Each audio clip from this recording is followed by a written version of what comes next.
In the era of AI, every organization wants to innovate faster.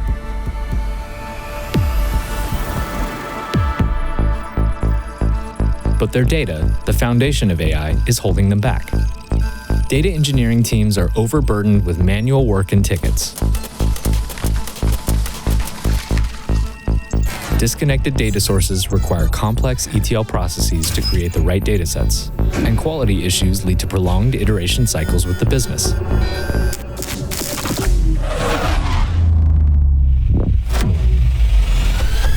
Enter Dremio, the intelligent lakehouse platform. Dremio eliminates the ticket overload and complex ETL pipelines that slow dataset creation, uniting data and accelerating the creation of AI-ready datasets. Dremio's unique and innovative autonomous performance capabilities eliminate manual performance tuning and shift focus to AI innovation. Dremio is the only lakehouse built natively on Apache Iceberg, Polaris, and Arrow, providing flexibility, preventing lock-in, and enabling community-driven innovation.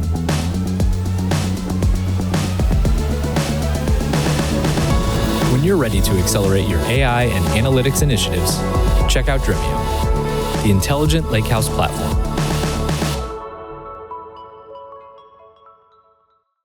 Hi all, thanks so much for joining for Dremio's release event. We're excited today to walk you through Dremio's latest release, and in our event today, we'll go through many different pieces, starting off with a company keynote to hear about our outlook on the current state of the data landscape. Next, we'll hear our product keynote to hear about all of our amazing new features, get details on them, and see beautiful demos. Finally, we'll wrap up with a roundtable to hear from Dremio customers about their Dremio use cases, as well as their excitement of our latest spring release. This is a big release for us, and with this release, we truly establish ourselves as the intelligent lakehouse platform that accelerates AI and analytics with autonomous performance, unified data, and AI-ready data products. By eliminating technical complexity and resource waste through intelligent automation, Dremio empowers teams to innovate rather than maintain, while also improving data quality and governance. From the original co-creators of Apache Polaris Incubating and Apache Arrow, Dremio is the only lakehouse built natively on Apache Iceberg, Polaris, and Arrow, providing flexibility, preventing lock-in, and enabling community-driven innovation. We're excited to hear from many different speakers today and hope you are as well. With that, I'd like to introduce Tomer Sharan, our founder. All right, well, thank you for joining. Everyone's been talking about AI, and over the last couple of years, we've seen AI applied in all sorts of different ways, right? From classification to summarization of text and translation, extracting entities. Many companies combine that with workflows such as RAG, where you search for your own data and then apply LLMs on that data. But what is really going to change everything and transform industries is the rise of the AI agent. And that's being enabled by LLM's ability to reason, right? The new models that can actually think through different steps and can take action by, calling different tools or getting data from different systems. These AI agents are going to transform every industry. And when you think about how do these things need to work with your data platform, that's going to change a lot. And so we're going from a world where, it was just analysts using the data platform to a world in which we have both humans, whether they're analysts or data scientists, and AI agents all having to use the same data platform. So what does that mean in terms of the requirements from the data platform? Well, we at Dremio have been working hard to make the data platform work for people and to make them more efficient. But we've also been working extremely hard over the last couple of years to provide the best data platform for AI agents. And I want to talk today about what that looks like. So when you think about the workflow of a typical analyst or a data scientist, it starts with having access to the data, right? Being able to find that data, being able to understand the data, and then finally being able to get the performance that you want. And all of these tasks are actually often very difficult for people to do. When you think about accessing data, an analyst might have to go find the DBA for an Oracle database and convince them to give them access, and then actually ETL that data into another system. And that's hard. Doesn't always work. Finding the data that you want, the tables that you want, is also very difficult. In a typical data warehouse or lakehouse, you may have thousands of different tables with all sorts of weird names, and it's very hard to understand which of the 50 tables named orders has the most recent order information for the United States, for example. And then understanding the data. what does it actually mean? That's a difficult task, right? And in order to understand data, what do people do? Well, they go talk to somebody else in the organization. Maybe they talk to their mentor, or they talk to the colleague sitting in the cubicle next door, or they go find some old wiki, or maybe go look at a bunch of other people's dashboards and queries, right? And so they do all these different things very manually to understand the data. And then to optimize performance, what do people do? Well, they're maybe trying to build a dashboard and it's too slow. And so they go to the data team, and the data team maybe create some aggregations for them in the data warehouse. Or maybe they pre-join some tables together and create a materialized view.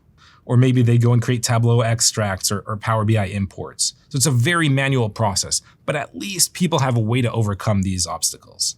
They can go talk to other people. They can go get advice from other people. They can go wait on other people to do things. When we think about agents, well, at least today, they can't do these things on their own, right? They can't go talk to the other person sitting in the cubicle next to them or to the Oracle DBA, right? They need a system, they need a platform that actually makes these things, automatic, makes them a non-issue.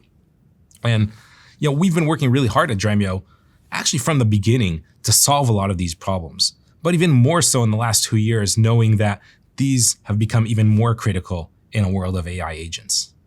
So what does that look like? Let's start with accessing data.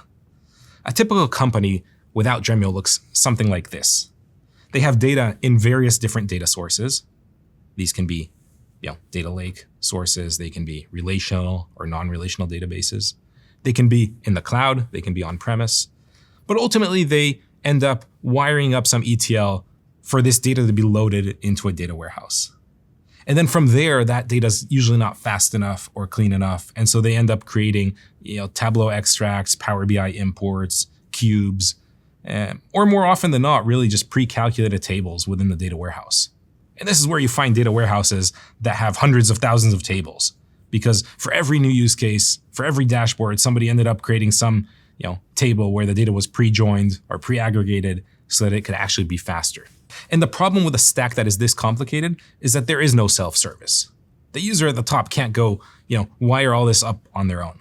But also, it's really expensive, and you don't have any governance or security because permissions don't travel with the data. When you have lots of copies, you don't really know what system the data is in. So if you need to, forget somebody for GDPR reasons, it's really hard to do that when the data is in 100 different places.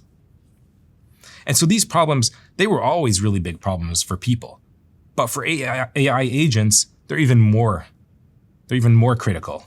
These problems become more severe because the AI agent can't actually do all of these things, at least today, on their own. They need a platform where the data is just accessible. As long as they have permission, the rights to access the data, they should be able to access any data in the enterprise. And that's what we've solved at Dremio. With unified data, Dremio connects to every data source in the organization, whether it's the object storage with open table formats like Iceberg, or it's our data warehouse like Snowflake or Redshift, or maybe it's a non-relational database like MongoDB or Elasticsearch. We connect to all these different data sources. We create the necessary caching capabilities in the middle using Dremio's reflection technology and our columnar cloud cache, and we make it fast. So the end result is that whether you're a human analyst or data scientist or an AI agent, you can just connect and have access to any data within the organization at really high speed. But that's just about accessing data. And as I mentioned, finding data is also a really difficult challenge. And the reason that's hard is because in a typical data warehouse or data lakehouse, you may have thousands and thousands of tables. And it's really hard to know, where is the data that you actually need? Sure, if you know the name of the table, or at least, part of the name of that table or the columns that you need, maybe you can find it. You can use some simple search interface and get that data. But oftentimes you don't know exactly what it's called, right? Maybe you're looking for sales data and the table is called transactions or orders or something like that. Maybe you're looking for, a table that has zip code information, but the column is called postal code, or maybe just, Z. Well, now with Dremio, we've introduced semantic search. AI-powered, vector-based, it finds what you want based on the meaning. So if you're searching for a zip code and there's a column called, postal code, we will find it. If you're searching for sales data, but the table is called transactions or purchases or orders or something like that, you'll be able to find that. And that's not just you as a human being, as an analyst or a data scientist. You get that by now. I'm also talking about AI agents. An AI agent will be able to, through the semantic search API, connect to the system and find what they are looking for as part of a much broader workflow that AI agent is operating. And then we get to understanding the data. So let's say we've found the table, or at least we've found some number of tables that may be relevant. Well, understanding what those tables actually mean is really important. So in this example, we may have 3 tables called, PRD, ORD, and CST. And I made this example really simple, and you probably can tell that these are products, orders, and customers. But what is that column called YR? Well, it's a year, but what year? Is it the year that the customer, joined the service? Is it the year that the customer was born? There could be many different interpretations of the term year. And this is all about the business context, the actual semantic meaning of the data.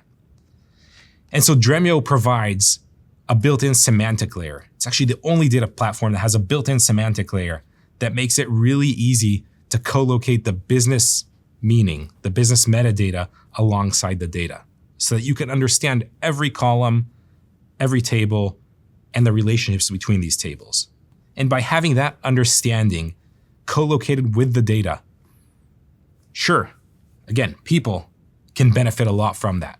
And they benefit a lot from having a very elegant semantic layer that's tightly integrated. But even more importantly, now AI agents can understand this information.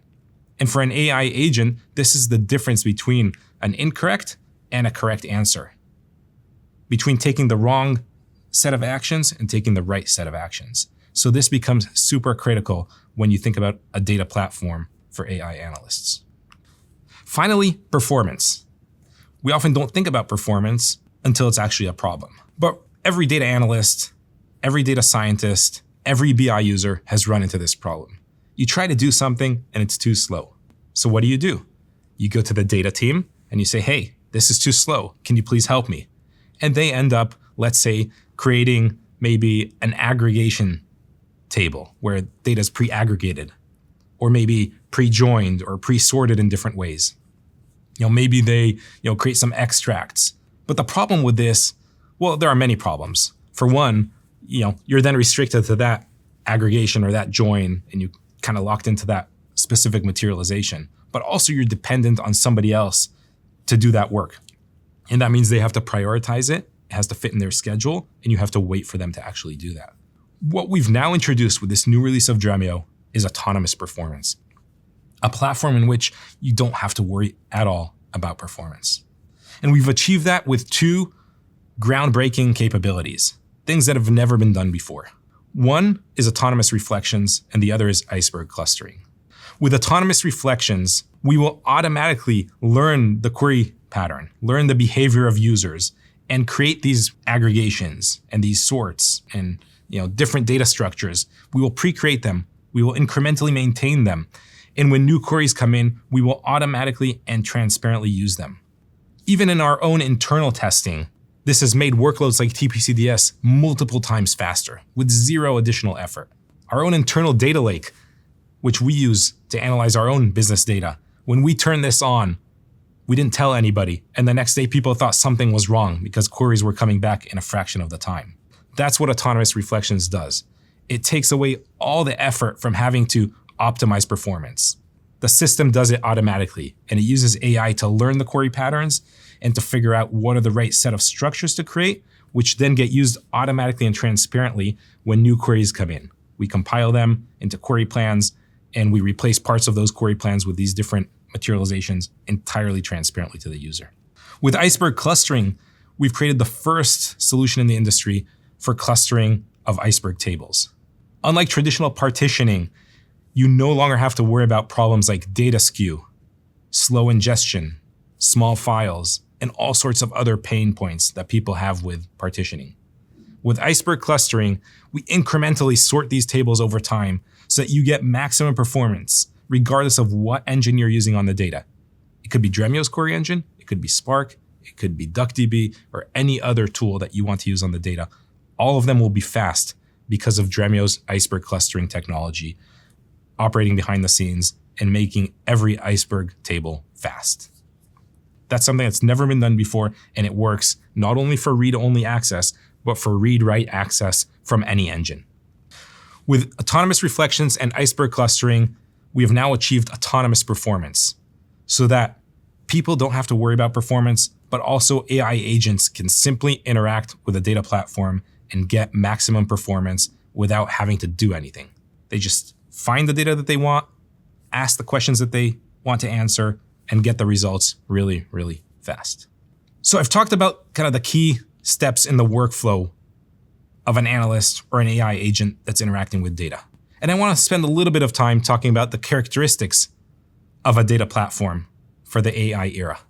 We're now in a world where things are moving so fast and AI adoption is growing exponentially that we have to think about how we design data platforms so that they're flexible, open, and really can accommodate any workload and any changes in terms of libraries and applications. And so I want to talk about our commitment and investment in open source, the importance of choice and flexibility, and the new agentic interface that we've introduced in Dremio. So first of all, open source. Many companies say that they believe in open source or that their platform is built on open source. But at Dremio, that importance of open source, we've taken that to the next level. It's really core to our DNA, and we believe that it is critical for the success of our customers. And from the early days of this company, we have always prioritized that. And when needed, we've actually went and created open source projects and communities from scratch. Apache Arrow was a project that we co-created, where we took Dremio's internal memory format and we open sourced it. We were at the time one of the only systems, and still one of the only systems, that manages data in memory in a columnar structure. And so we open sourced that structure, that format. And today, Arrow is downloaded something like 100 million times a month. It's used by everybody. And it's the standard for how to represent data in memory for analytics, and more importantly, how to transport data effectively. Technologies like Arrow Flight and ADBC are replacing the legacy protocols such as JDBC and ODBC. Dremio created this standard so that there would be a way to transport data effectively and efficiently between systems. And our customers, of course, benefit from the ability to return results to, say, a Python client at much faster performance than you could do otherwise if you had to deserialize and serialize data. Then we got to the point where we realized that there had to be an open table format in order for data lakes to evolve and become lakehouses. And at the time, Iceberg was a project that was developed by Netflix. It just joined the Apache Software Foundation, and we thought it would be best to really embrace that project and evangelize it so that hopefully it could become a standard. Not that Dremio would be the only company using it, but that every technology would support Iceberg. And so we set out to create that community, to evangelize the project, and of course to contribute to it in many different ways and many different capabilities. And over the last 2 years, Iceberg has grown to really dominate the landscape. Today, it's not just Dremio, but it's also Snowflake and Amazon and Google, even Microsoft, and now Databricks, all getting behind the Iceberg project. It has become the standard open table format, the clear winner in that war between different table formats. Apache Polaris is the last kind of building block here. Together with Snowflake, we've co-created an open source metadata catalog, realizing that the existing technologies, things like Hive Metastore, were just too outdated. And so we're introducing a modern metadata catalog as an open source project. And this is one that we co-created with Snowflake. And the idea was, let's create an industry standard here as well, so that everybody can get behind the same set of open source technologies, whether it's for transporting data, storing data, or discovering data. All of these are critical ingredients in the lakehouse, and all of these are now, standard Apache projects that we have either created or really driven in the industry. This becomes really important because, as I mentioned, flexibility is really, really critical in this new, rapidly evolving landscape of AI. At Dremio, we're focused on giving customers the choice. So giving them the choice of deployment. For example, they can use Dremio Cloud, which is a fully managed service on AWS, Azure, or GCP. Dremio is also powering the analytics services for sovereign clouds, such as Stackit, which is the sovereign cloud in Germany from the Schwarz Group. Dremio can also be deployed as software in an on-prem environment for companies that still have a lot of their infrastructure on-prem. So this choice of where to deploy is really important. And we see the same thing happening with AI. So many different options for where to run AI workloads. You can get GPUs in the cloud, you can get them on-premise. We want to be in all of these different locations so that customers have a choice. And many customers, of course, need to make multiple choices. Choice of engines and tools is equally important. Many of our customers, they use Dremio's query engine, but they also use Spark and maybe DuckDB for some use cases. And maybe they have a department that uses some other engine. They want to use different ETL tools like Fivetran and Airbyte and Informatica and Talend. And so with all these different engines and tools out there, we see it as very, very important, especially in the era of AI, to provide this kind of flexibility to our customers so they can use whatever tool they want, whatever engine they want. And so when we talk about Apache Polaris as Dremio's metadata catalog, or we talk about Iceberg clustering as the way we optimize tables in the object storage, all of that is done in a way that you can use whatever tools and engines you want on the data. It's a truly open architecture. And then finally, with our query engine, we support a choice of metadata catalogs. Because if you're not using Polaris, you may be using Glue, or you may still be using Hive Metastore, or maybe you have some workloads that are using the Unity catalog in Databricks, or you're using Snowflake's open catalog. We want to provide you the flexibility to access data regardless of where it is, regardless of what system it's in. But even if it's within a lake and within your object storage, it may be registered in different metadata catalogs. And we wanted to make sure that our query engine supports all of these. And then this release of Dremio, we've drastically expanded the options here. You should be able to query your data regardless of where it's actually stored. So finally, I want to talk about the Model Context Protocol, or MCP. And I'm excited to announce the release of Dremio's MCP server. It's actually open source, and you can find it today on GitHub. With Dremio MCP server, any MCP-enabled agent can talk to Dremio, from finding the data that they need through semantic search, to understanding it, to running queries and getting answers. If you're not familiar with MCP, you should check it out. This is a standard interface originally created by Anthropic, but now supported by the leading AI models, Anthropic's Claude, OpenAI's GPT, and Google Gemini. It's also accessible through various AI-enabled IDEs like Windsurf and Cursor.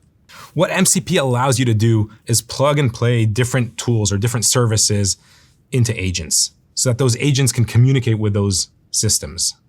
They can discover what capabilities they have that are available and actually interact with those capabilities. And so with Dremio's MCP server, any AI agent can talk to Dremio. In addition, that AI agent can talk to other services that have MCP interfaces as well. And so in this example, the AI agent is trying to congratulate the account executive who sold the most in Q1 and shipped them the company's North Face jacket. So let's think about that for a second. What is it really trying to do? It's trying to look at the sales data, find out who actually sold the most in Q1. It needs to then get their address, right? So they can ship them the jacket. And it also needs to congratulate them, send them a message somehow through Slack, through Teams, through email, or something like that. And so imagine this AI agent connected to the services that you see here. It's connected to Dremio through Dremio's MCP server. It's connected to the HR platform through a different MCP interface. It's connected to Slack or Teams through another MCP interface, and finally to the Swag store. And so the AI agent automatically, by understanding that these tools are available, it can actually take this instruction, which maybe it got from a person, or maybe it got on its own through part of a broader workflow, and can actually execute on it without being told exactly how to do it. The agent knows that Dremio has information, it has data, and so it can go and ask it, okay, where's the sales data? Which table has information about the sales by sales representative, by account executive, get that information. It knows that the HR platform has information about the addresses for every employee. It can get that information, and then it can go and send the congratulatory text and then order the North Face jacket. And this may seem like something out of the future, but actually it's not. This is actually something that works today. And what enables this is this MCP interface. And Dremio today has become the first data platform supporting MCP. Super excited about that. I encourage you all to try it and see the amazing things that you can do because of Dremio's MCP interface. So with that, I'm excited to announce Dremio's new release, the Intelligent Lakehouse Platform, with many new capabilities that we talked about today and that you're going to learn a lot more about in the upcoming session. Thank you. Thanks so much, Tomer. That was exciting to hear. Personally, I'm really excited about the MCP server. That unlocks so much. Up next, we get to hear from JRJ, our head of product here at Dremio, for our product keynote. Over to you, JRJ. Thanks, Maeve. Let's start at the start and think for a moment about what makes a lakehouse a lakehouse. The term describes the marriage between open flexibility, unlimited scale, and the promise of the data lake, combined with all the analytical speed, enterprise security, and sophistication of the data warehouse. However, that's really just the start of the story, as the concept has evolved significantly in recent years. The world of open analytics has been transformed by the unbundling of key capabilities, moving them outside the traditional query engine, promoting multi-engine interoperability. A prime example of this is the adoption of table formats like Apache Iceberg, which provide direct, standardized access to data. More recently, we've seen the unbundling of the metadata catalog. This separation is crucial because it allows different tools and engines to work seamlessly with the same data and metadata, developing the concept of interoperability even further. The external catalog acts as the central access point for discovering, securing, and managing the tables it serves. So what is it about Dremio that makes our lakehouse intelligent? Traditional lakehouse approaches often face challenges like performance being compromised, security is less refined, the platform being more complex, or operations being inefficient. Finally, there can be trade-offs between price performance. But Lakehouse built using Dremio addresses these pain points by systematically removing these barriers. Queries are intelligently and autonomously accelerated, and tables are managed and maintained. Access is secure and fine-grained, and the engine is both scalable and affordable. The catalog is open, supporting multi-engine read and write capabilities, as Tomer mentioned. In short, it is a lakehouse without compromise. So what makes Dremio a lakehouse platform? We believe a platform is something customers want to build on, integrate it into their broader ecosystem. As a result, Dremio is built as an open, integrated, and extensible platform combining key services, such as our brutally fast Lakehouse query engine, purpose-built for lightning-fast SQL analytics, an enterprise catalog powered by Apache Polaris for modern data management and governance, and our semantic layer, enabling you to discover, govern, and document your data assets, curating data products across your organization. This integrated approach, grounded in open standards like Apache Iceberg, Polaris, and Arrow, is core to our collaborative culture here at Dremio. We understand customers need to unlock value from data for diverse needs, from AI and BI reporting to AI and agentic applications. Crucially, Dremio enables you to build your lakehouse on your terms. This means no vendor lock-in, flexibility in your choice of catalog, all while providing complete control over where your data and your metadata resides and is processed. Dremio empowers you to build your data future on an open foundation. Dremio's power and flexibility are built on a solid foundation of key open source technologies. Let's look at the core projects that make our intelligent lakehouse platform possible. At the storage layer, Parquet remains the dominant open columnar file format for tabular data in data lakes. Providing structure on top of these files is Apache Iceberg, which has become the de facto standard open table format, enabling direct access to this data. Dremio has been a significant contributor to Iceberg over many years, developing deep expertise and sharing extensive resources with the community. One might say Dremio wrote the book on the project. Managing this metadata for these tables is crucial, which is where Apache Polaris comes into the picture. Dremio is proud to be among the original co-creators of Polaris in partnership with Snowflake and others. Polaris provides a standard way to manage Iceberg tables and implement the Iceberg REST catalog specification to ensure open interoperability with the rest of the Iceberg ecosystem.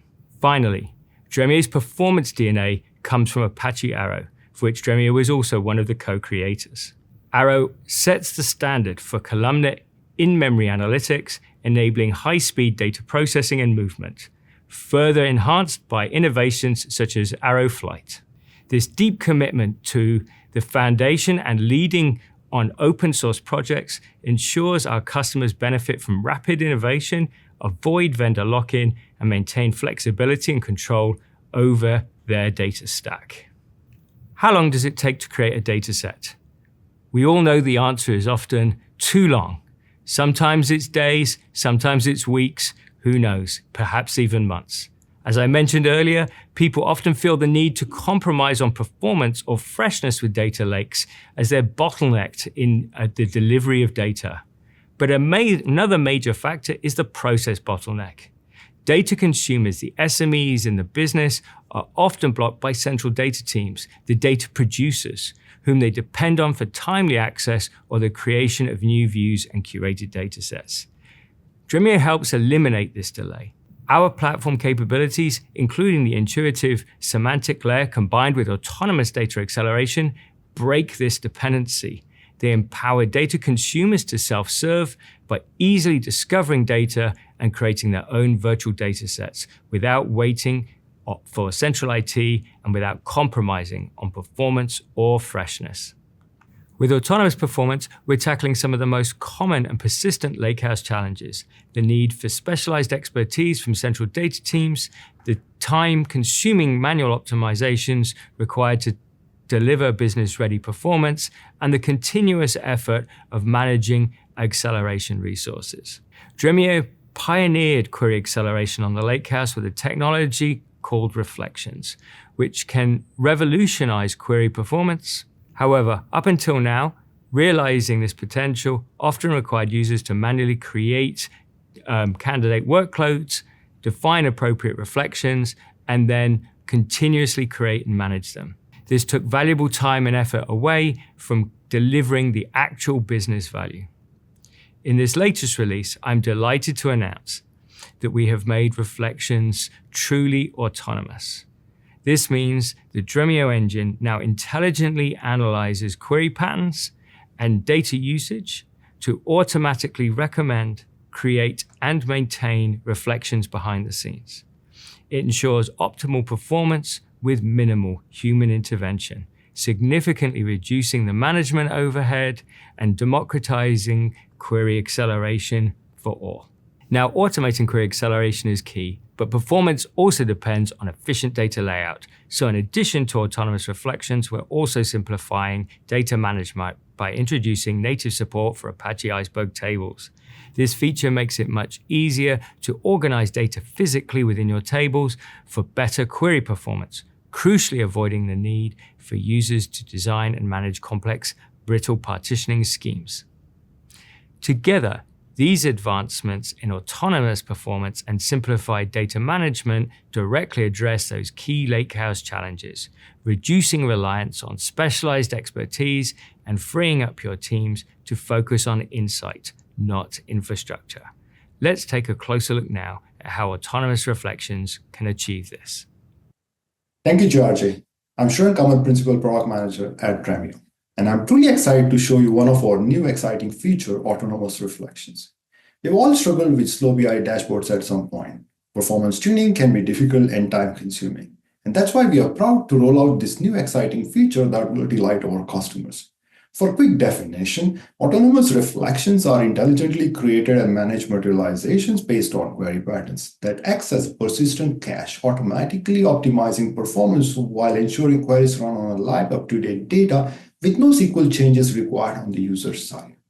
For today's demonstration, I'll be assuming a role of a data analyst working with New York taxi trip dataset. I have 11 BI-style queries that a typical data analyst would run. I will run these queries to establish baseline and then show you how autonomous reflection can accelerate these queries with no performance tuning required. So let's get started by running these queries in Dremio console to establish baseline. As you can see, these queries are taking time to complete. And this is typically what our customers see. Now my queries have finished. Each have taken between 3 to 4 seconds each.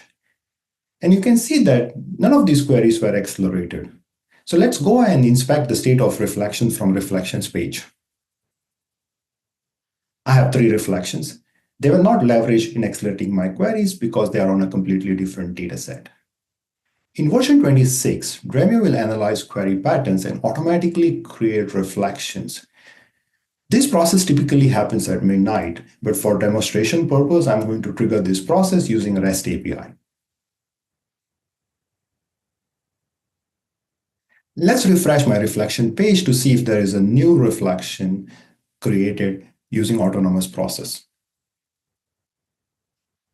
Yes, there is a new aggregation reflection. It has a footprint of 1.56 MB and it took 5 seconds to refresh.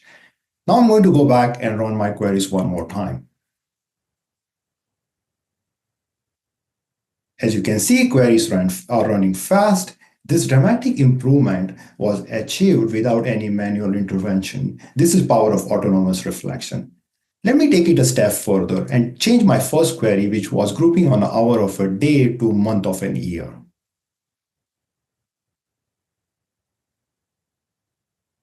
Yes, the query ran and it took just less than a second to run. So I'm going to go back to the jobs page to see if it was accelerated.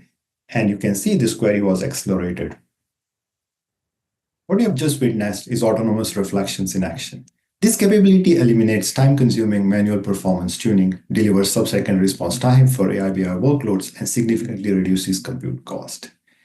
Their teams can now focus on extracting insights rather than optimizing queries, while business users experience consistently fast performance. I hope to see you at our deep dive webinar for autonomous reflections on May 6th. Back to you, Georgie. Now let's take a moment to look at the performance results using reflections.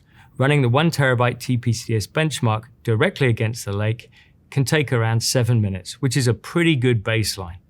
However, with Dremio leveraging reflections, that time drops to 22 seconds. And that's nothing short of jaw-dropping. It's almost a 20x performance improvement. Now, that's not even the best part. With autonomous reflections, you do not need to spend any time identifying reflection candidates, creating the reflections yourself, managing or maintaining them. The system does it all for you simply by analyzing your query access patterns and then matching inbound queries to the appropriate reflection. What's more, as underlying source tables are updated, Dremio will automatically and incrementally update the reflection, guaranteeing that users only see fresh, consistent data. Now, these benchmarks numbers were produced using the 1 terabyte dataset. What's truly exciting about autonomous reflections is that performance benefit is amplified and magnified as the data volumes and the query complexities rise. What does all this mean? It means your data consumers are empowered. They can serve themselves as Dremio automatically takes care of even the most demanding query access patterns. Next up, let's look at clustering support for Apache Iceberg tables in Dremio. In simple terms, think of clustering as easy mode for optimizing table layout, designed to eliminate many of the headaches data teams face. What's the biggest headache traditionally? Partitioning. Data engineers often have to determine a partitioning scheme without all the information up front. How the table is going to be queried, for example. This guesswork can lead to serious performance problems down the line, like data skew or the infamous small files problem. It doesn't end there. Partitions require continuous oversight and complex management to ensure the scheme remains solid and effective over time. And even after all that effort, optimal partitioning does not always guarantee better query performance. It can be a painful process. So when creating iceberg tables in Dremio, you have a clear choice for optimizing table layout: the traditional, sometimes complex partition by clause, or the modern, simplified cluster by clause. Why is cluster by often the compelling alternative? Well, first, how does it address those painful side effects like the small file problem?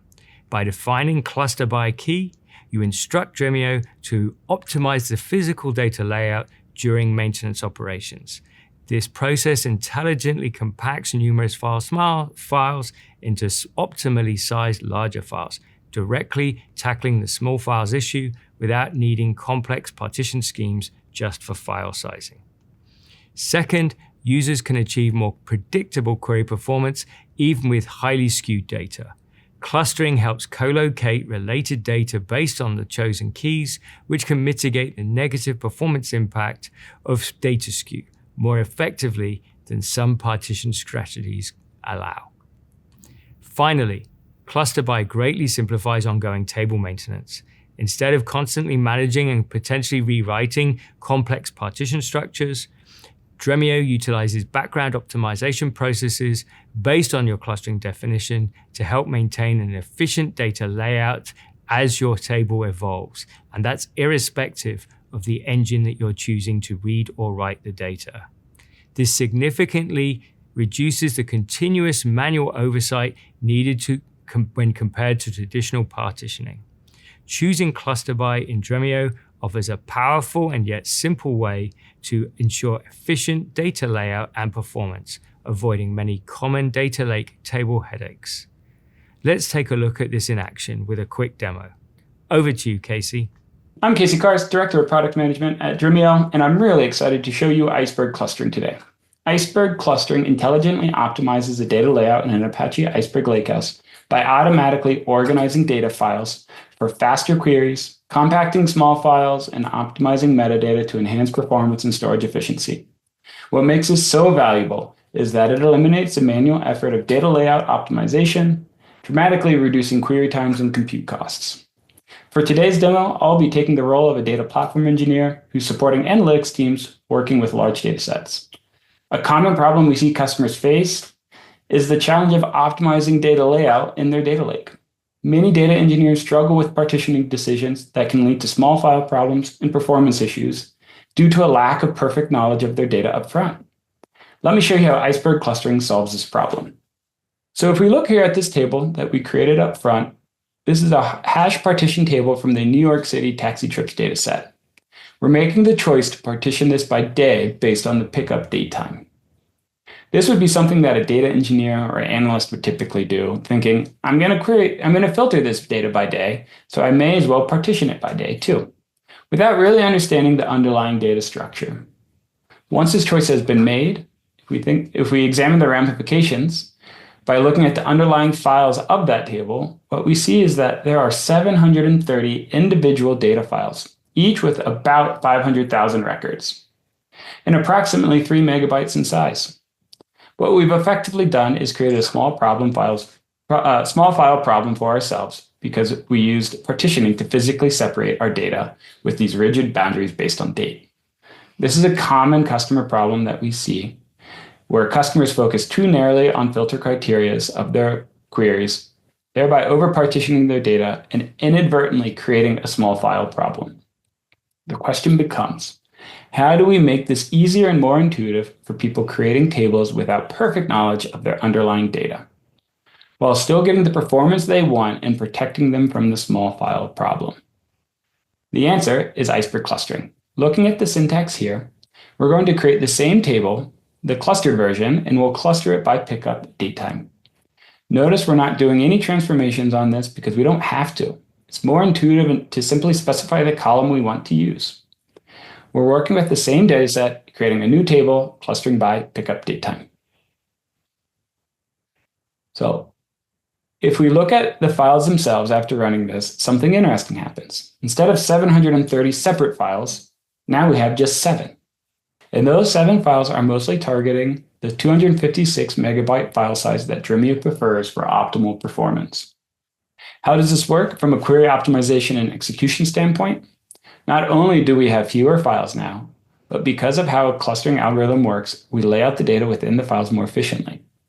You can see we cluster this table on timestamp. So we have a lower bound, timestamp lower bound, and a timestamp higher bound values for each file. What's notable is that in this particular case, we have non-overlapping segments. This means you will still get the benefits of file elimination during query execution if you filter on timestamp. However, you don't have to worry about the physical isolation that comes from Iceberg partitioning. You get the best of both worlds. You still get the performance benefits of elimination and logically sorting your data based on your query access pattern, but you don't pay the penalty for making the mistakes with your partitioning granularity. That concludes our demonstration of the Iceberg clustering in our latest release. As you've seen, Iceberg clustering eliminates the manual effort of data layout optimization, dramatically reducing query times and compute costs. It helps users make more intuitive choices about data layout without needing perfect knowledge of their data upfront, while protecting them from issues like the small file problem we demonstrated. This is a game changer for anyone building and maintaining an Iceberg lakehouse.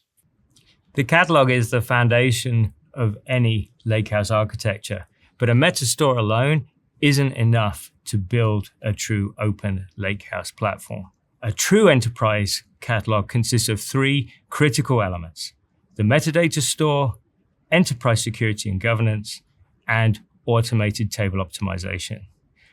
To adhere to our commitment to openness and interoperability, we've taken our years of investment in catalog technology and brought that experience to Apache Polaris as original co-creators of the project. I'm joined by Chris Child from Snowflake to discuss how far we've come with Polaris in such a short time and why it's critical for the community that this project is a success. Welcome, Chris. Thank you for joining us. Thanks, RJ. I'm excited to be here. The success that we've seen with Polaris and the momentum that's being built, can you tell me how you've seen that at Snowflake, how your contributions to the platform have impacted the project and helped build the momentum that we're seeing in the market today? Absolutely. We are incredibly excited by the amount of momentum, the amount of community buy-in, and really just the amount of support that we've seen from the entire community, the entire data community around Polaris. Polaris came out about a year ago, just under a year ago. And in that time, we've seen a number of different partners, obviously including you, buy in pretty deeply to the project, become massive parts of and contributors to the project, and then actually begin shipping it. And I think we'll talk about this a little more later, but actually starting to build it into their own products as well, which we're incredibly excited about. Yeah, and it is very exciting to see. And it's also important just how the embracing of the open standards and the open nature of being an Apache project, how important that is, not just for the community, but also it's the first step for Snowflake as well into that ecosystem. Is there anything you can add to that about how that journey's been and what excites you about that? Absolutely. So we at Snowflake, obviously, our focus has always been on how can we help our customers get tremendous value from their data, move faster, make better decisions. And traditionally, we had to do that by building our own proprietary format and our own proprietary catalog. And what we're really excited about and what we've seen over the last few years with Iceberg and now with Polaris is that we can actually provide the same experiences, the same ease of use, the same performance, the same governance, a lot of the things that you mentioned earlier, on top of open formats, which really allows customers to get more value out of their data and use it in a more open way. What Polaris really brings to that, though, is just having your data in an open format in a place that people can access, it's not enough. You need a catalog, and you need, ideally, a catalog that's truly open source, that's community supported, that is supported by not just the community, but also by multiple vendors and many different vendors. I think it's very important that you have the catalog, which governs access and controls exactly how you use the data, that's open, that's community supported, and that's truly an open standard as well. And that's why we've been so excited about Polaris and why we've been so excited to work with Dremio on this. Oh, that's great. And I think also just building on that, one of the things that we've seen as well is that the shift towards the Iceberg REST catalog specification has enabled a kind of technology neutral implementation that has meant, like I certainly saw it for ourselves, where, in support of, say, AWS S3 tables or Confluence Tableflow, how quickly and easily we were able to seamlessly interoperate and integrate into those ecosystems and support those launches as well, which has been fantastic for us and also for our partners in the ecosystem. I know Snowflake also played an important part in those launches. And we're seeing it even beyond that. I say it's a little bit of, this is sort of taking us towards the place that we've been trying to go as a data industry for a long time, which is how can we actually interoperate and have the same piece of data exist once, have different vendors, different pieces of software, different tools, all able to use that together in kind of a single, coherent, well-governed way. And it's the combination, really, as you said, of not just Iceberg, but the Iceberg REST catalog, and then an open implementation like Polaris. That's what's really started to open this up. And we're seeing now, not just our customers adopt this, but a lot of the other vendors that we work with are opening up their data in an Iceberg format behind catalogs like Polaris in a way that really allows suddenly that data to be activated and used without having to move, without having to be transformed. There's kind of a ton of savings and a ton of complexity that we're able to reduce for the whole ecosystem. Yeah, 100%. And I think that is enabling us and our customers to build stronger data architectures as well and embrace and enhance the ecosystem that they have that is their reality. Absolutely. Right, which is great because there is so much data out there. And just being able to provide direct access to that data provides customers with that flexibility and choice. That seems to be so important in this ecosystem and the true spirit of open interoperability. In closing, is there anything here that you would also like to think about, or how you're thinking about the community and the contributions that Snowflake would like to be able to see happening in that space as well? I think it comes back to what we were talking about before. More community contributions is better. So I think we are always looking for partners, companies, vendors, individuals, anyone who wants to contribute, we're looking for. And you mentioned this, one of our aspirations is really to graduate this to a top level Apache project. We want to make this really the standard way. We think that anyone who's building a data lake on top of Iceberg catalogs and manages that data, that's the aspiration here. And so we are excited to continue contributing heavily to the project. But again, it's important. I think it's actually very important to come back to something we said at the beginning, which is if this is primarily driven by a small number of vendors, it's not going to be successful in the aspirations that we've both set out for it. We want this to really be a community-owned, community-driven, community-led project. And so for that, we need even more people from the community to be part of it and to be contributing. Yeah, that's great. That's great. Thank you very much for taking the time to join us today, Chris. It's been great to have you on. Oh, thank you very much. And I'm excited to continue working together on this. Great. Thank you. In June last year, we launched the incredibly successful definitive guide for Apache Iceberg. Building on that success, I am delighted to announce today that Dremio's own Alex Merced, Andrew Madsen, and our founder, Thomas Charan, are co-authoring Apache Polaris, the definitive guide. This book will be the go-to resource for understanding and leveraging Apache Polaris effectively. Since relaunching Dremio University last November, we've seen tremendous demand for Lakehouse education. We've already released over a dozen courses, awarded over 800 badges, and attracted thousands of users to our educational platform. You can take advantage of this totally free resource as well. For deeper knowledge on Apache Polaris, check out our course, Apache Polaris, the metadata catalog for Apache Iceberg. A key component for delivering an intelligent lakehouse is its semantic layer. At its core, this layer provides a unified, business-friendly view of your data, standardizing definitions, documenting purpose, identifying metrics, and visualizing lineage and relationships across the organization. One crucial role it plays is enabling intelligent data discovery. As Toma discussed, AI agents often need to find data, but their prompts aren't always precise. The semantic layer provides the necessary bridge to interpret intent between exact keywords, connecting them to the right information. And semantic search isn't just for agents. People need that bridge too.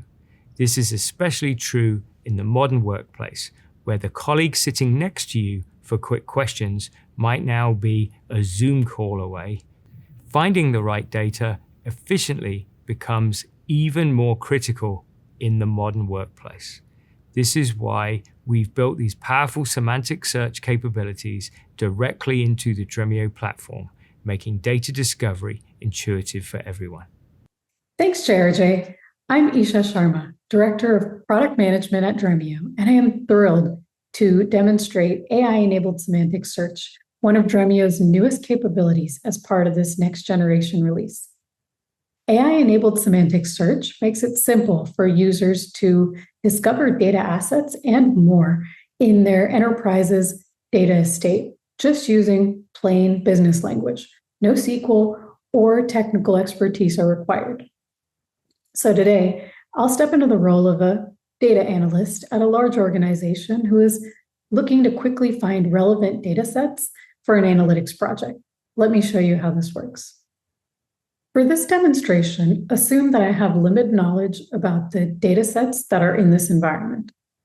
So to access search, you can click on to the search bar on the top left or use keyboard shortcuts like Command K.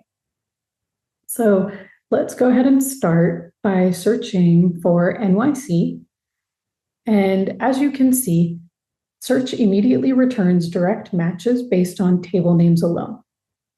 Also notice that the results are case insensitive, which means you don't have to exactly match the object name or the capitalization.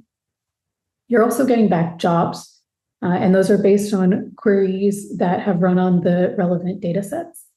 And so if you wanted to filter these results down by tables only or jobs only, you could do that. Now, next I'll show you a semantic match. So if we type in rain here, you'll see that you get weather-related data sets. Rain is not in the object name or in the object description, but our semantic search understands the relationship between rain and weather. Next, moving on to scripts, you can of course search by the script name, but more importantly, if you don't remember the name, you can search by the content of the script or objects that have been referenced from within the script, which is super valuable when you're working across numerous scripts in an organization. Now, coming back to tables, I'll show you how you can leverage metadata in your search. Many organizations use labels to categorize and classify their data sets.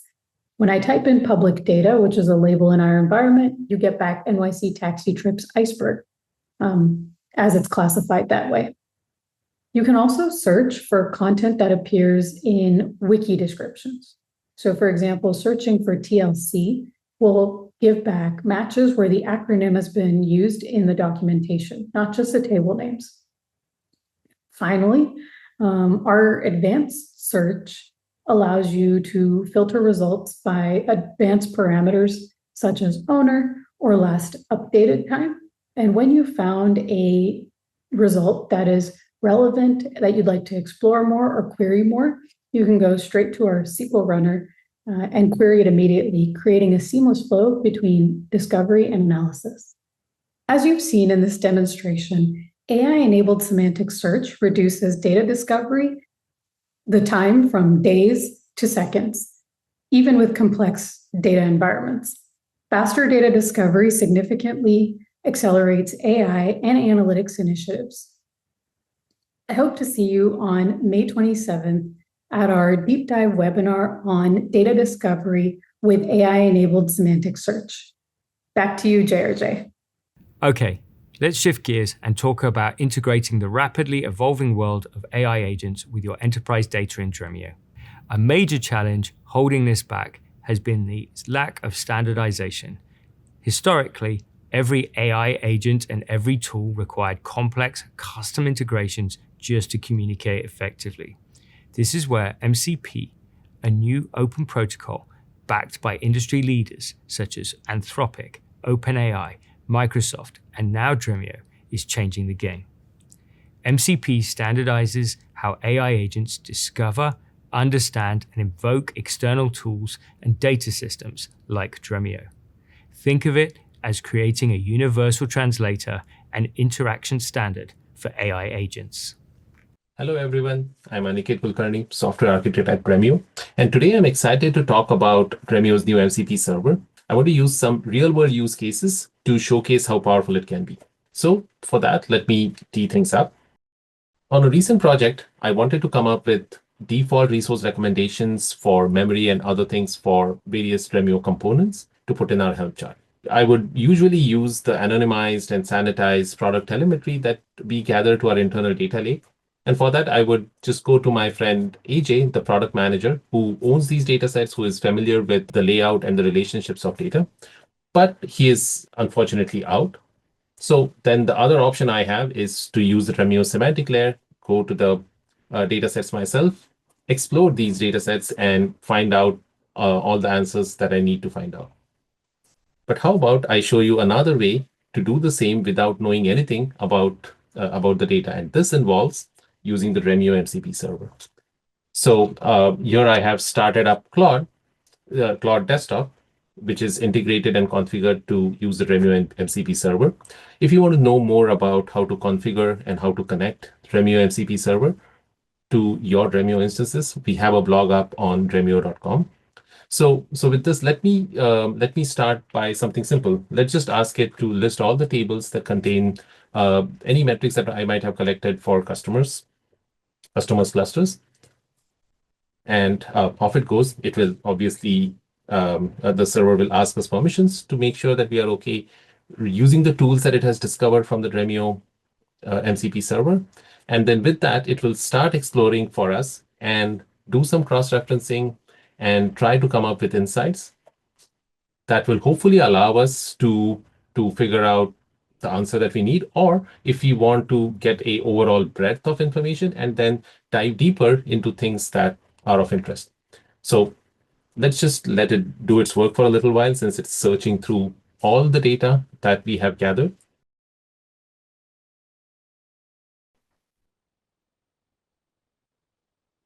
As we can see over here, it is already starting to zero in on some of the tables that it feels are relevant.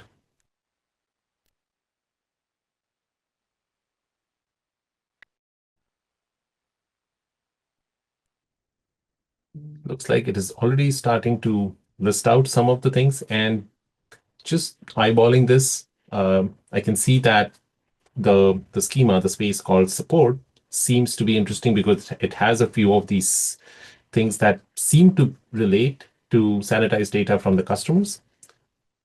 Let's see if we can. So let's actually ask it to dive in and zoom in more on the support space, and within that schema, if it can find more information.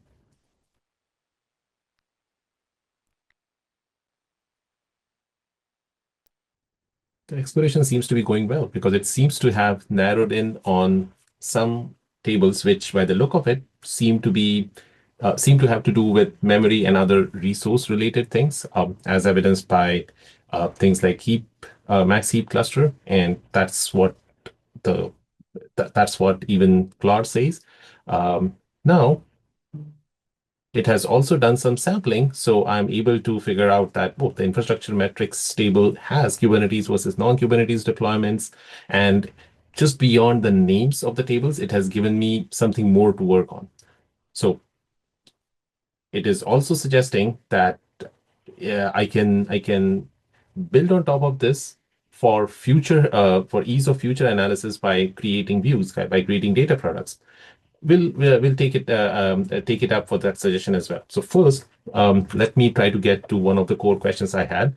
If I'm interested in the overall spread of memory usage for various components, can it actually help me do that?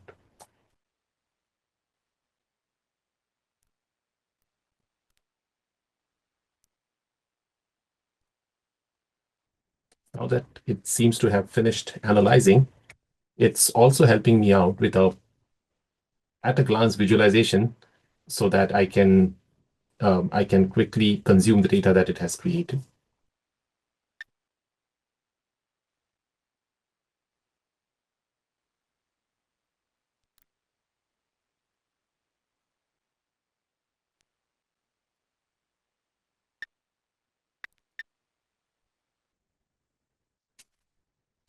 This gives me quite a great spread to look at how the spread of memory allocation per coordinator versus executor happens across releases as well as across organizations. This is great. I can consume this data. But now that even Claude itself suggested that it can help me create views for future analysis so that I don't have to go through all of this again with it. Let's actually take it up for its word. It also looks like it figured out an issue when it was creating the memory usage, the original memory usage visualization. Looks like it is trying to correct it. So we'll give it some time to correct itself, and then we will ask it for its next thing, which is can it create a view so that next time I can just consume it directly from Dremio's semantic layer. Right? Looks like it has created 6 views for me, or more like 10 views for me, and everything based on customized settings to normalized usage and usage by organization, as well as other details. I can now just copy this and try to create all the views that it has recommended, and off we go. And this is great. Now, going forward, I can just use this, and it can also help other folks who come down this way. So to recap, I came into this having a problem statement of trying to understand the overall spread of data and trying to understand the overall use of various settings and various cluster metrics, not knowing anything about and so there we go. I came into this not knowing anything about the overall data layout, and just using MCP server and chatting with my LLM, I could actually explore everything that I have collected, all my data, actually generate insights, solve my problem, get an answer to my question, and also make sure that any further questions down this are easily answered by having reusable data products created at the end of my analysis, just in the last few minutes. Thank you. Building on our core commitment to openness and interoperability, we're excited to introduce the Dremio MCP server. This is our new open source project that acts as the bridge, allowing any AI agent fluent in the MCP protocol to seamlessly and insecurely interact with your Dremio intelligent lakehouse platform. What does this unlock? Through the Dremio MCP server, agents can now leverage Dremio's capabilities to discover relevant datasets, views, and critical metadata guided by Dremio's semantic layer context, intelligently translate natural language questions into executable SQL queries, and directly run those queries against your governed lakehouse data. You can even perform semantic searches to find the most relevant data assets for the task at hand. The benefit here is significant. You can eliminate the need for complex one-off integrations for each AI agent or model. This allows you to more easily build natural language interfaces to your data, enable powerful automated workflows driven by AI agents, and securely connect these agents to the trusted, high-quality, governed data within Dremio. The Dremio MCP server is a key step in making the vision of AI agents interacting fluently and securely with enterprise data a practical reality on the lakehouse. So as we bring this session together, the architecture you see visualized here, the semantic layer, the accelerated query engine, and the enterprise catalog represent the core of Dremio's intelligent lakehouse platform. Throughout our discussion, we've seen how these integrated components work together, built upon a fundamentally open foundation, leveraging standard formats such as Apache Arrow and Apache Iceberg to ensure flexibility and avoid vendor lock-in. At the heart, our enterprise catalog, powered by Apache Polaris. It's about delivering performance and ease of use, openness and strong governance, self-service and efficiency. This is the Lakehouse without compromise. Ultimately, Dremio's intelligent Lakehouse platform is designed to empower your organization, accelerating data discovery and analysis, and freeing your teams to innovate faster using all of your data. So we've explored the capabilities of Dremio's intelligent Lakehouse platform, but bringing that power into your organization also means having deployment flexibility.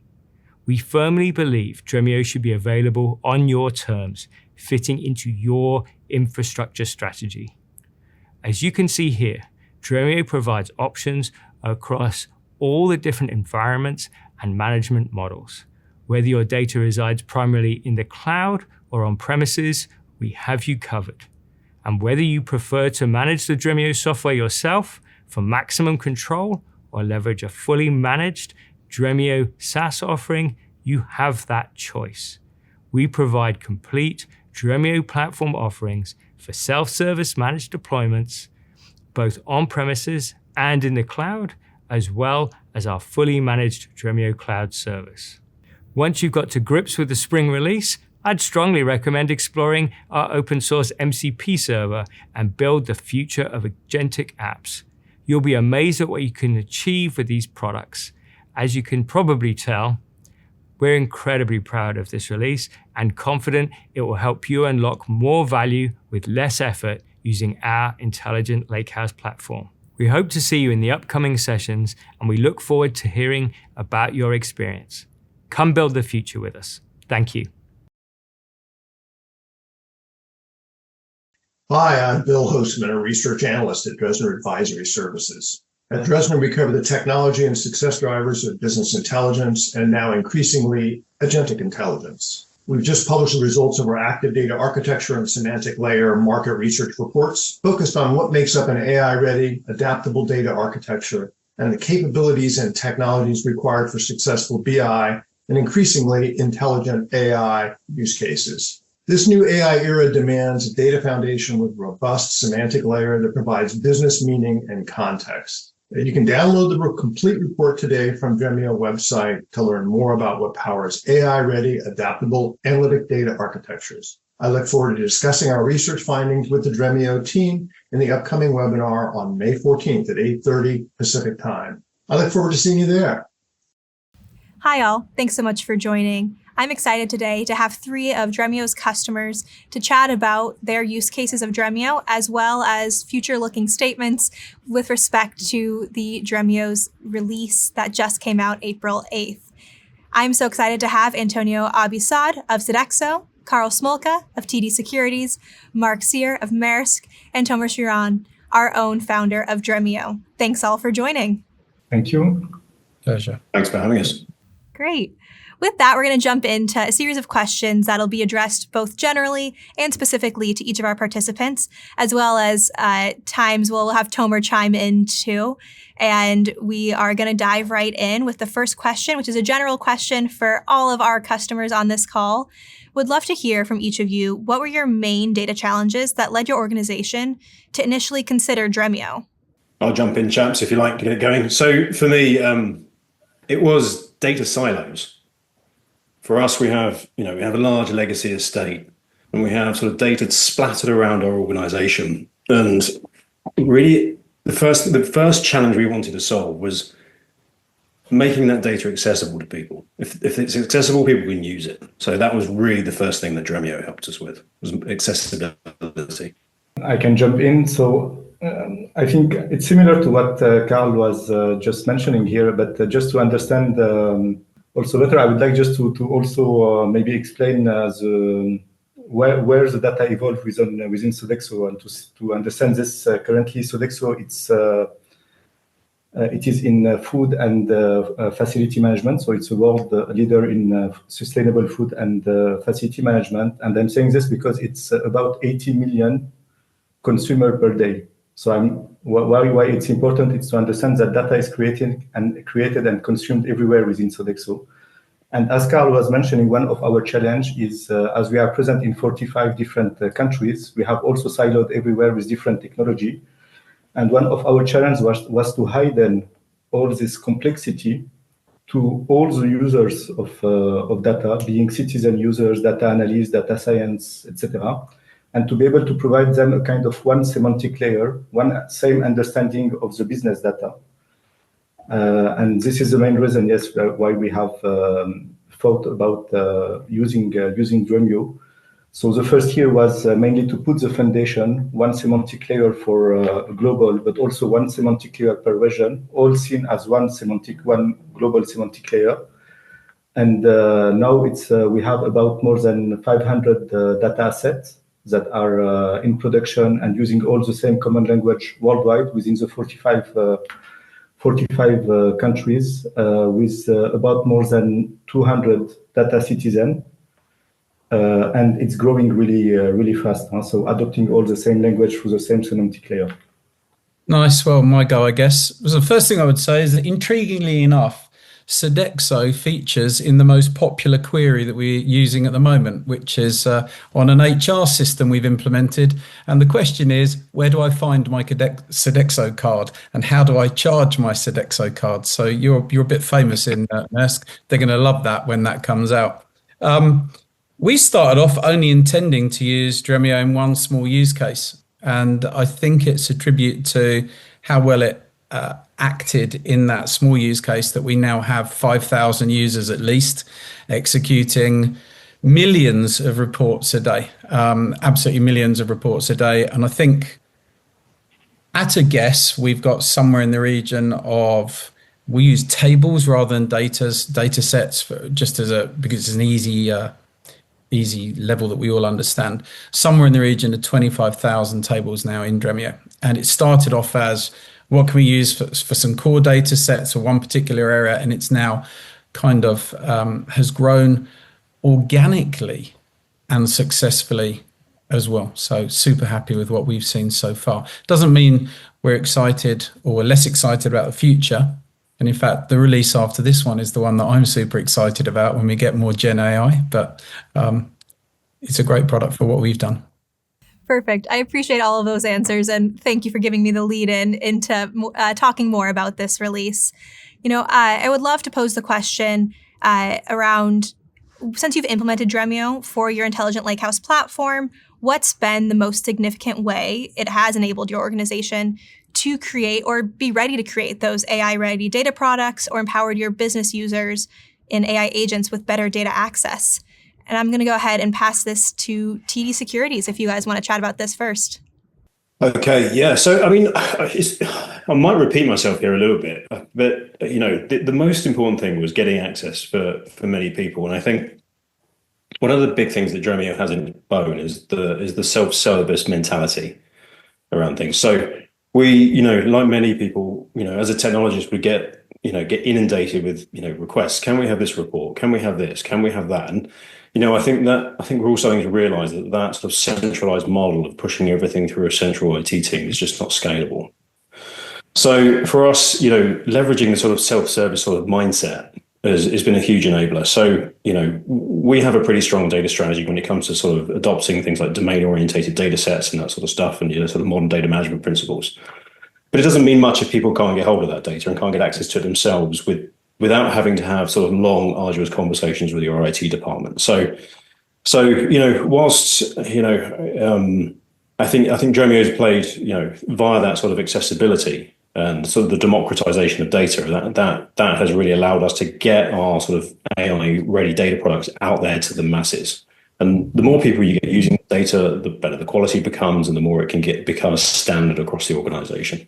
Perfect. Thanks so much, Carl. Appreciate your input there. Antonio or Mark, do you guys have anything to add to that?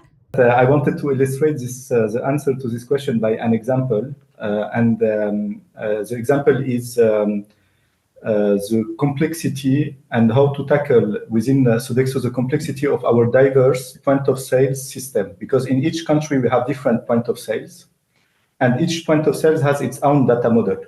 Okay, so one of the problems we had is how we are able to have a common language on all these different point of sales in the different countries, and this is what this is what Dremio has allowed us to do by having one semantic layer through one unique core data model.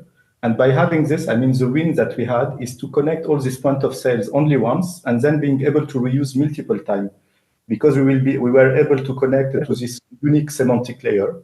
So the unique point of sales semantic layer, we were able to connect all our artificial intelligence product, but all our analytics.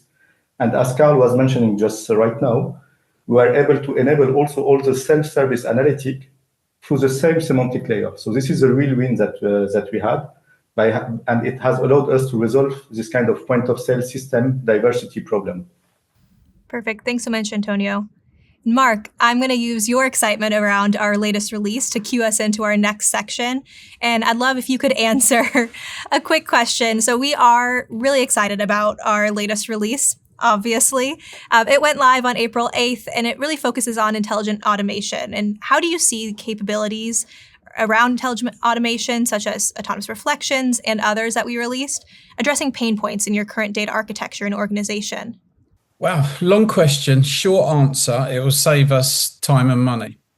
I think one of the things that people have to understand, everybody talks the same language. You could replace me, you couldn't replace Antonio and Carl, of course, with very easily, but you could replace me easily with somebody who's going to say similar things. But most people tend to focus on the technology. We tend to think more and are trying to think more actively about the business. What does it mean to our business to have faster, more stable, more accurate reporting, more accurate insights, faster insights? What it means is they can make more profit. We, IT, tech, most people on this call are cost centers. We're cost centers. We don't make much money, or if anything, for the business. We're a cost center. Our job is to serve the users better. And I think that the latest release, which we're kind of cautious, we normally take a couple of weeks before we put anything out there, is going to lower our total cost of ownership, increase our service levels, and make data easier and faster to get for the users. For me, that's a sweet spot. And yeah, that's it. Perfect. I appreciate it. Antonio, I'm going to pass the next question to you. And, data discovery really remains a significant challenge for many organizations. How would AI-enabled semantic search impact your team's ability to find and leverage existing data assets within your data environment? Yeah, so I confirm. So we are waiting for the functionality. Because we think it could be a kind of game changer for us. So it's quite critical. So why saying this? Because currently, we are using kind of metadata search engine, which is in place, so simply searching through the tag, existing tag, etc. When in reality, what we are expecting from this new capability, the semantic AI search semantic new functionality, it's being able to go beyond the simple keyword matching. And for us, it means a lot. So for example, imagine, we have an account manager that is preparing for its client meeting. It means that we might now, currently he's navigating through multiple dashboards and he's navigating through different requests, asking questions and so on. When potentially what we could have with this new functionality is having this kind of account manager directly asking the question, show me all the data points for this site, this precise site, for example. And what we are expecting is this new feature to understand what means a precise site, and then being able to provide all the views, all the information that exists through the different views and through the semantic layer on this specific site. So imagine the business value that it could provide. It's a lot. This is an example, but we can have also other examples. For example, for a data governance standpoint, for a data governance, it's really important for the data governors to understand, for example, what are the data that exist within its country. Okay, what is the data that is available within the country, with which kind of quality, etc. And here again, for example, the data governance could ask the question, give me all the data that exists for Germany. And we are expecting from this new feature, even without having to tag everything, to be able to understand what Germany means and being able to provide this kind of information.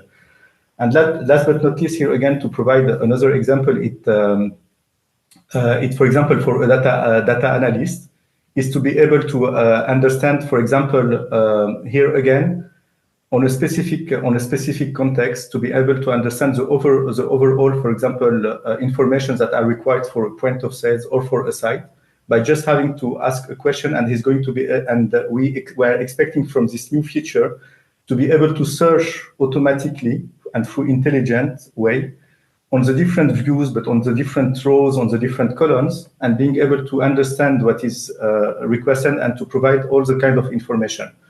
So this is the kind of features that, this is the kind of answers that we are expecting, business answers that we are expecting from this new feature. That's amazing. It sounds like it makes things a lot simpler and eliminates a ton of complexity that you guys are looking to simplify. Awesome. So we've heard some great examples here. I want to shift this now to Tomer for a question.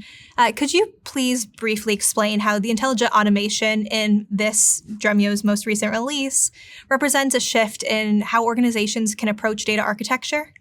Yeah, well, if you think about at the end of the day, enabling self-service and enabling organizations to scale with their analytics, it's about eliminating that dependency on kind of a central data team or central IT team for every single action that an analyst or a data scientist wants to do. And that starts from getting access to data to understanding what the data means to optimizing the performance of these data sets, right? And if you can achieve that kind of a self-service where people can do all these things on their own, right? Well, then you can also get to that next level where an AI agent can also do things on their own, right? Because an AI agent at the end of the day is not going to be good at going and bugging somebody in the next cubicle, or searching the wiki to figure out what does this really mean, or going and calling somebody else, right? Eventually they will, but for now we need to focus on kind of enabling that automation and that self-service. And in this new release of Dremio, what we've done is we've introduced autonomous reflections, which is a key capability in Dremio for a while has been something called reflections, which accelerate queries. They automatically, or they when a new query comes in, the system can automatically take advantage of existing aggregations or pre-materialized joins and things like that.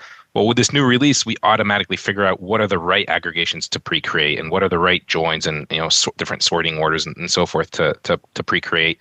And we do that by understanding and analyzing the query log. So as new queries are coming in, we understand what are the workloads, what's common, what's not common, what's important, and then we automatically figure out through these learning algorithms how to and what to calculate in advance, so that when a user comes in, they can get 100 times faster performance on their BI dashboards. They can get drastically faster performance on their ad hoc workloads, and all of that is entirely automatic. There's no need for a central team to understand these different workloads, to go and talk to every single user of the platform. And as you heard on this call, many of our customers have thousands of users using the platform. And so, of course, it's unrealistic for that central team to even understand what people are doing with the data. What kind of queries are they running? What data sets do they have?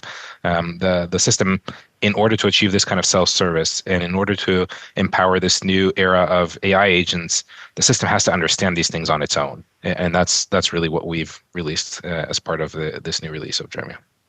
And if I may just reacting also on your point, Tomer, because I think quite interesting here, because I've also forgotten to mention, but what we are also expecting is to reduce the number of dashboard and report, because right now users are creating report everywhere, every time. When here what we are expecting is to change the way our users and our business interact with the data. So instead of creating new dashboard, we think that here they will be able just to interact directly with the data.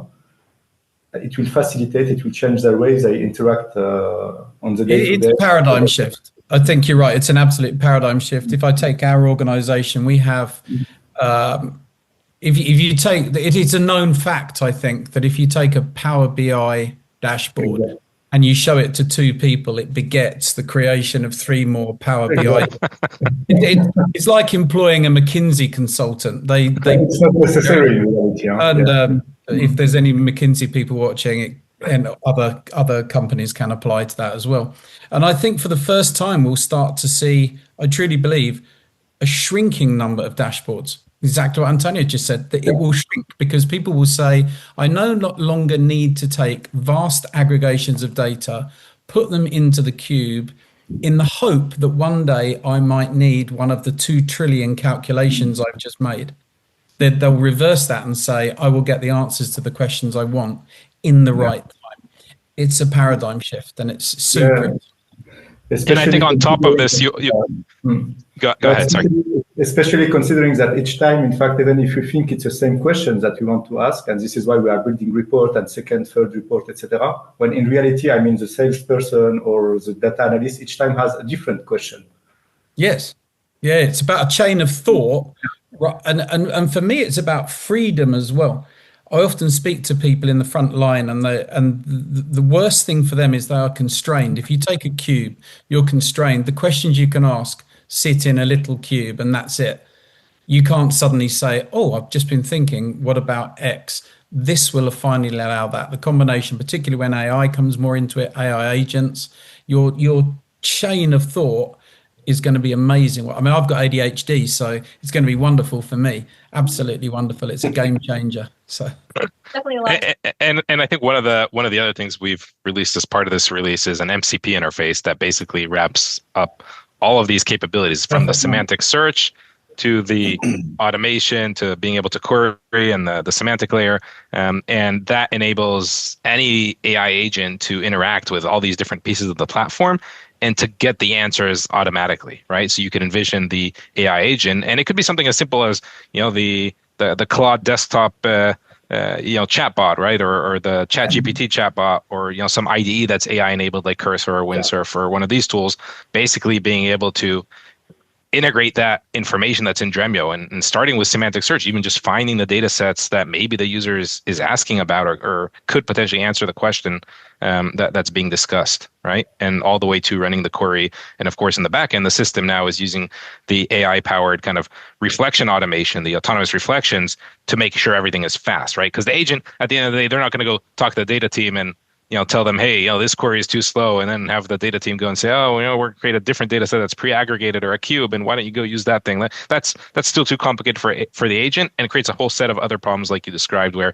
you have this like proliferation of like assets and tables and dashboards and everything. We don't want to go there, right? We want this fully automated process in the background that's entirely transparent to both human users and to AI agents. And can I just add one more thing?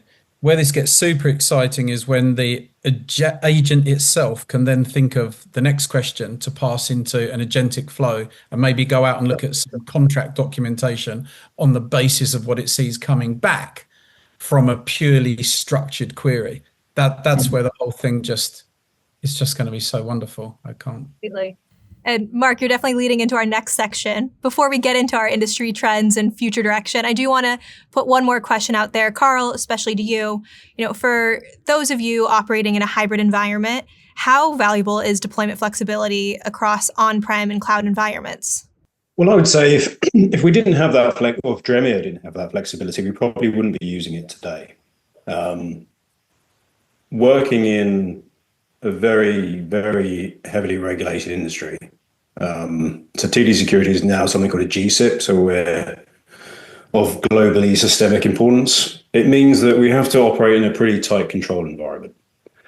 And what that sometimes means is that sometimes getting our hands on the bleeding edge or the new technologies there can be a bit of a lag time associated with that. So, having the flexibility to do things on-prem and then necessarily move to the cloud when certain capabilities are ready has been invaluable for us. So, having that flexibility, not every customer is going to be the same. But for us, we started our journey sort of playing around on-prem.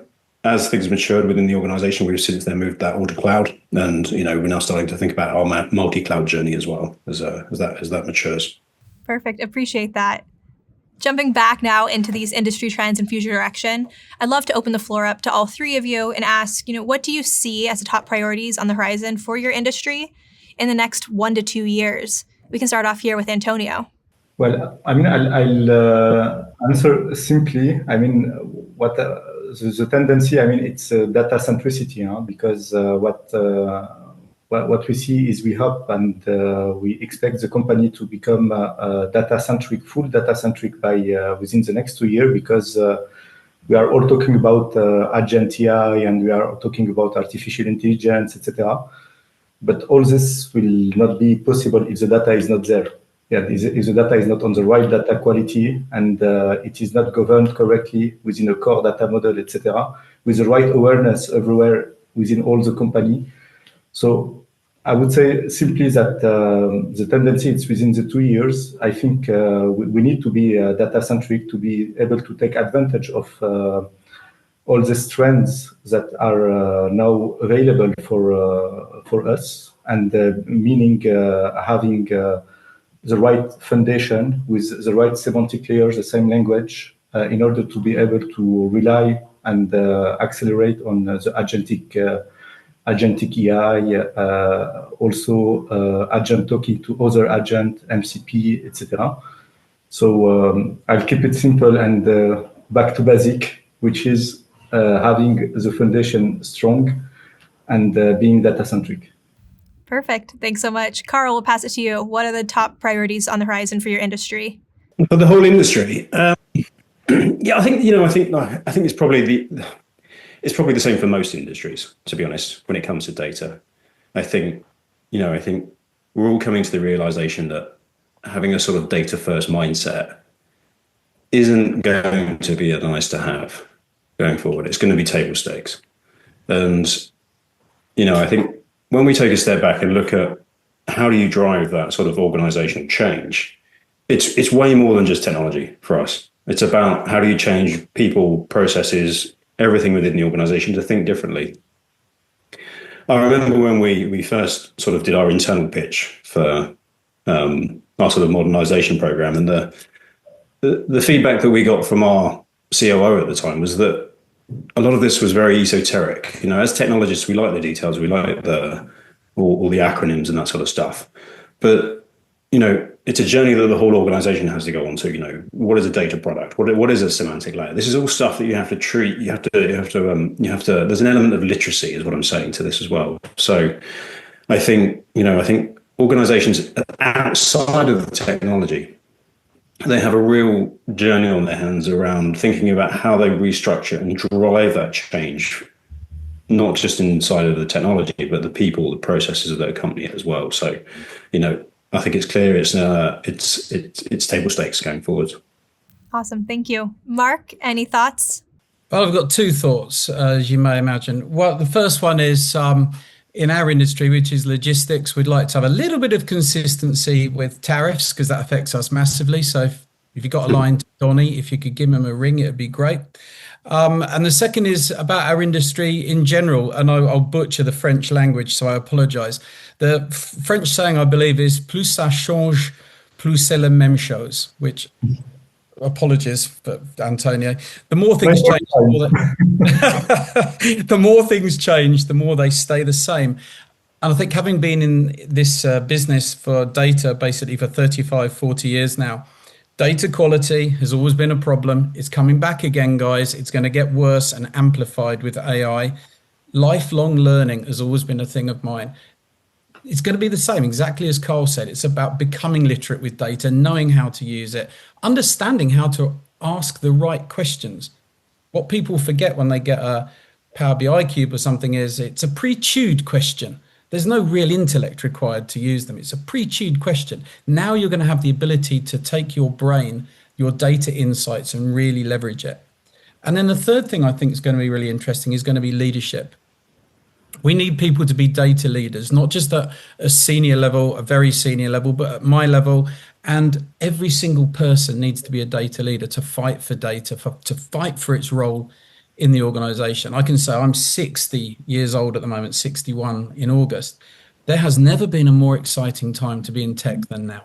We're about to see all of the dreams that we had for data, even going back to 1999, the dreams we had for data are about to be realized. The singularity is coming. And it's just a wonderful time to be both in data, in tech. It'll be interesting, Mark, to see if in the next few years we see a CEO of a really big firm as a data leader. Like, can we think of, I think it's coming, right? We're going to see these massive organizations. Yeah. I think you remember years ago when they first came out with like Siri or whatever, they did the demo. Somebody would get up and say, "Hey, what's the weather like in Boston today?" I think you genuinely now will be in a position where your CEO will get up and say, "What did the company do in sales in blah, blah, blah yesterday? I'm on my way to meet the CEO of that region. Tell me exactly the questions I need to ask him." And he or she, indeed, could be a she, is going to get those exact answers right to his phone, her phone, their phone. And I think you're right. The game is changed. The game is afoot, as Sherlock Holmes said. It's really an exciting time, honestly. Tomer, I'd love to turn it to you. Obviously, we've had some great insights on, what trends we're seeing from our 3 customers.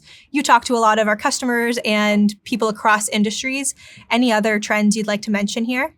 Well, I think the big one for me is the maturity of organizations with respect to AI has progressed a lot in the last year, right? So I'd say, maybe a year or 2 ago, it was really just playing around, trying to understand what it is, what's possible, right? Then it went to kind of simple applications.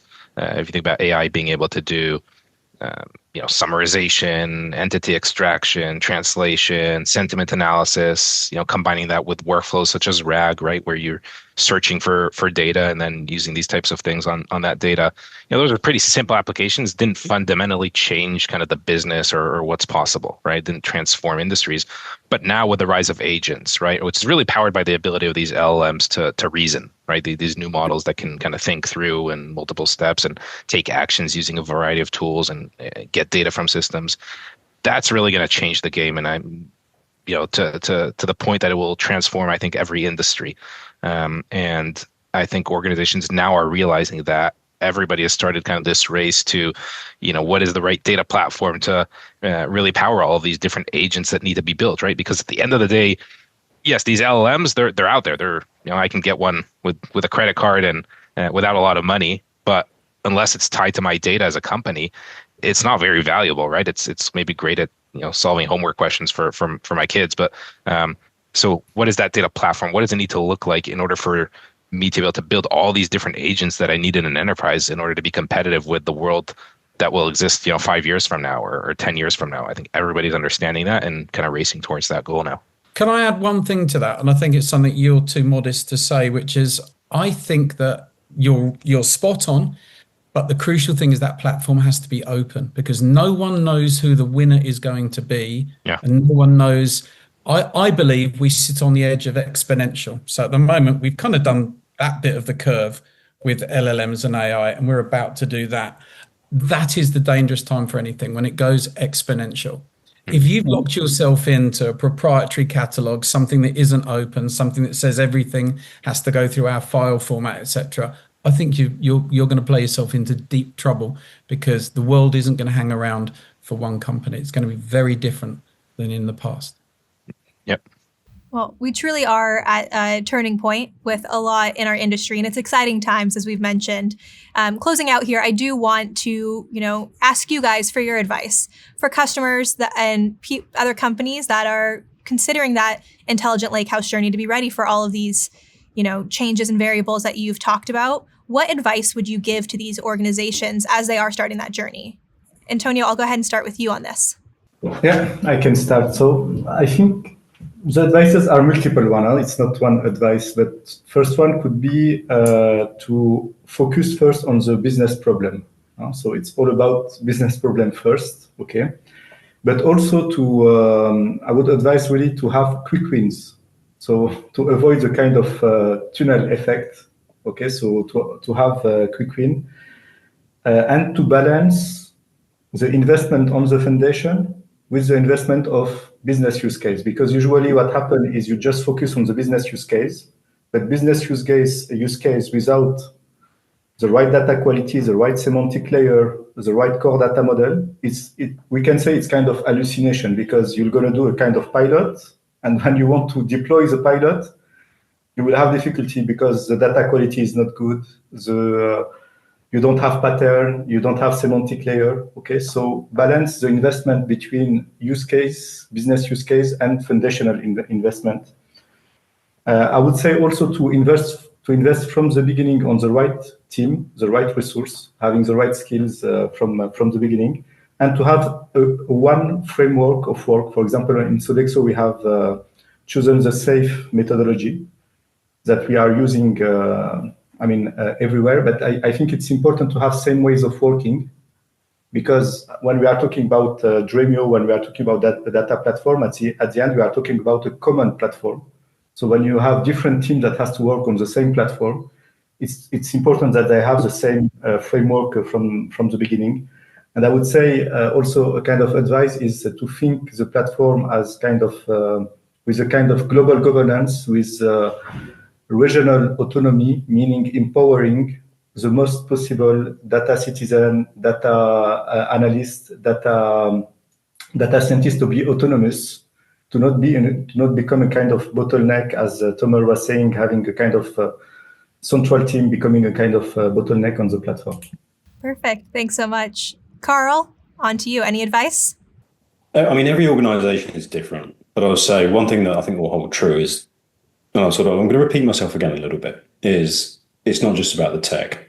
Don't forget about people, processes, all of that. Data strategy is made up of people, processes, technology as well. It's not just one thing. As technologists, think about your operating model. How are you rolling out this platform across your organization? Literacy, how are you driving that change? All of that has to go in hand for your technology platform to be successful.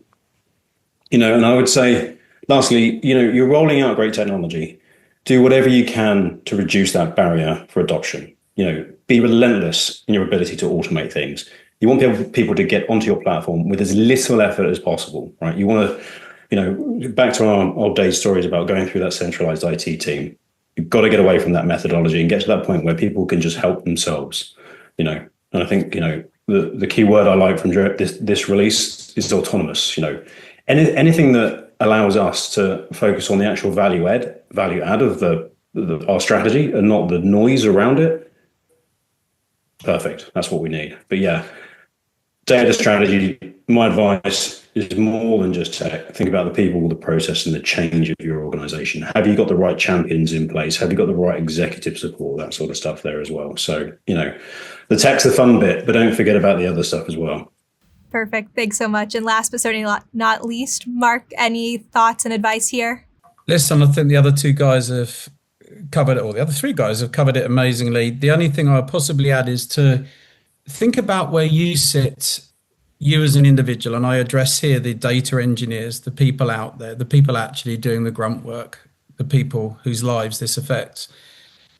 Think of what happened during the agricultural revolution. There were a lot of people handcrafting bits of food and chopping down little bits of corn or whatever. I'm not a farmer, so I probably got the words all wrong. But there were a lot of people doing that. It was a huge industry. And then along came somebody who invented the seed drill and the combine harvester. And then all of a sudden, there were a lot less people working on the land. Well, guess what? AI has just invented the seed drill and the combine harvester for data. Think about yourself, think about your company, think about where you add value, generate value, and you will survive the new revolution. That was a great conversation. We've heard a ton today, and I really want to stop here and thank all of our speakers. First, from Dremio, Tomer, and JRJ for their great product and customer insights. And then for our speakers, Antonio Abisad from Sodexo, Carl Smolka from TD Securities, Mark Sear from Maersk, and Chris Child from Snowflake. It is truly a treat to get to hear so many great perspectives. Today we've learned a lot.